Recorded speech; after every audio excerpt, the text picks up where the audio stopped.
This is a DGHradio.com news and information for the United States Virgin Islands, Thursday, October 2nd, 2025. I'm DKS. God's blessings to everyone. Our top story this morning: the Water and Power Authority's governing board has approved its fiscal year 2026 budget and spent significant time on long-term generation strategy.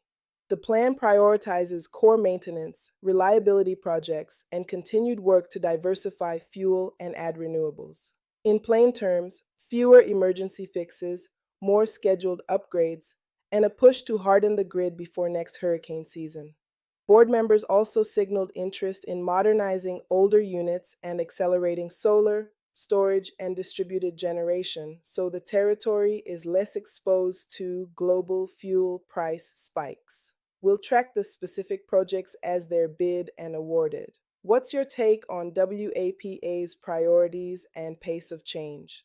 Share your thoughts on our site or social channels. Staying with power, oversight of fuel procurement remains intense. Regulators have pressed WAPA to prove that its rebid for long-term propane supply is open, competitive, and storm resilient. Commissioners want side-by-side scoring that clearly weights price, reliability, logistics, and storage. Why does this matter? Fuel purchasing is the single largest driver of your light bill. If the next contract lowers delivered costs and withstands disruptions, that relief can show up on monthly statements.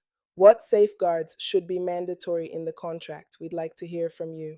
Pensions and public finance. Trustees at the Government Employees Retirement System warn that delayed RUM cover-over receipts and a paused employer contribution increase have opened a large gap for fiscal year 2026. In the near term, GERS faces a more than $21 million shortfall tied to the blocked rate hike. Longer term, officials have modeled scenarios in which sustained underfunding forces deeper draws from investment assets, an unsustainable path if not corrected. Potential stabilizers include restoring predictable employer payments, stronger collection of arrears, and diversifying revenue sources so the system is less vulnerable to federal timing. How should lawmakers prioritize fixes without overburdening agencies and taxpayers? Tell us what you think. Maritime economy and everyday commute. The Virgin Islands Port Authority has scheduled public meetings next week, October 6th through 8th, on proposed changes to marine tariffs and fees. Items on the table include docking, pilotage, passenger wharfage, barge access, and certain parking and storage charges. VIPA says the revisions fund maintenance, dredging, safety, and upgrades. Small operators worry about affordability and the knock-on costs to ferry riders and freight. If you ride, ship, or run a small marine business, consider participating in those hearings. Which service improvements would make any increase feel worth it? Add your voice. Tourism and charter boats. Industry representatives say higher fees and added hurdles across the channel have pushed some USVI-based charter vessels to relocate to the BVI for the season, taking visitor spend with them. Operators cite steep cost differentials and faster access to repairs across the border. The concern here is not just room nights, it's also provisioning, maintenance, and jobs. Ideas on the table include improving repair capacity at home, streamlining permits, and coordinating with neighbors so multi-island itineraries remain attractive. How should the territory respond to keep this niche healthy and local?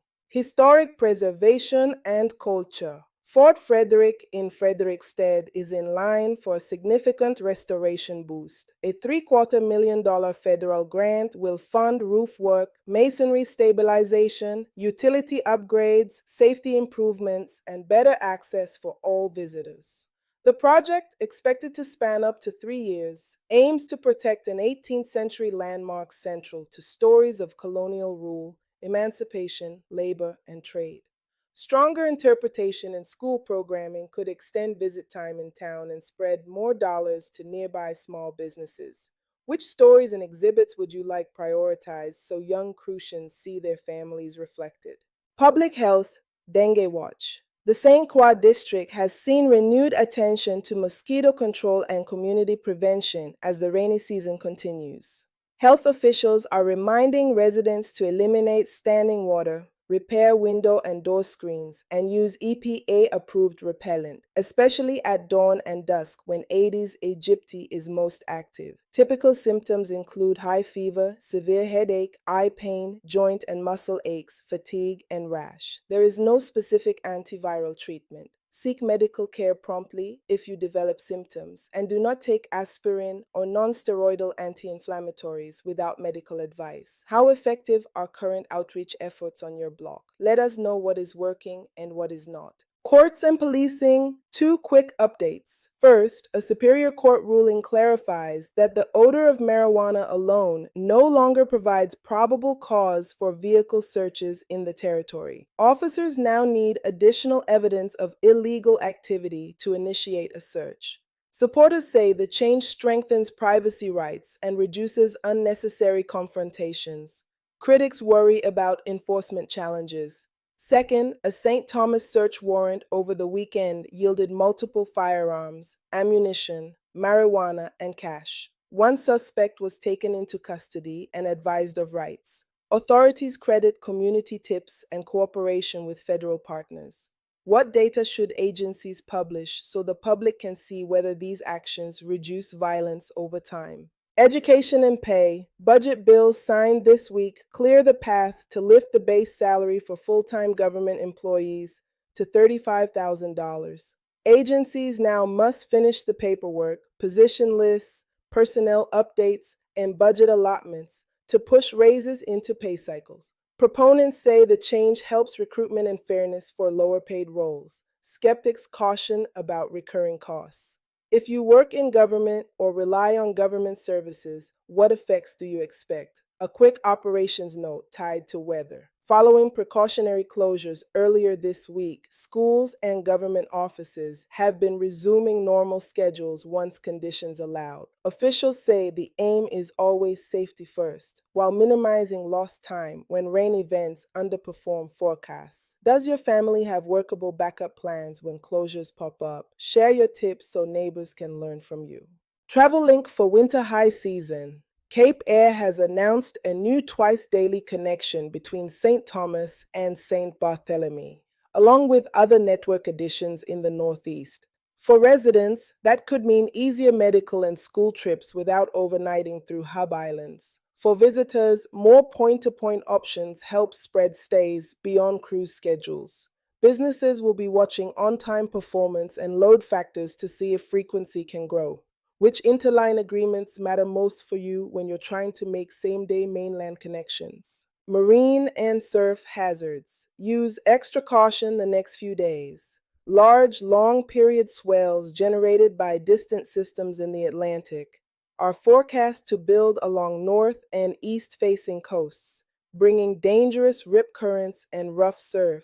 Beachgoers should swim near lifeguards, avoid rock jetties, and heed red flags. Small craft should check the latest advisories before crossing passages, and mariners should secure loose gear. We will keep an eye on forecasts and pass along any advisories for high surf or small craft as they post. Community calendar, today and this week, Contract Day commemorations continue territory-wide, honoring the Fireburn Labor Uprising of 1878 and the queens who led it. Ceremonies and reflections emphasize fair pay, dignity at work, and the right to organize. As always, drive carefully around event areas and give yourself extra time. Before we go, a reminder, your voice shapes this program. After any story, power, pensions, ports, public health, tell us what you're seeing in your neighborhood and what questions you want answered next. The fastest way to do that is through our website or our social pages. We read every note and follow up. That's the news. For the United States Virgin Islands, I'm DKS. For DGH, reminding you, dream kindly, speak deeply, and give hope. Because on DGHradio.com, the news never sleeps. Until next time.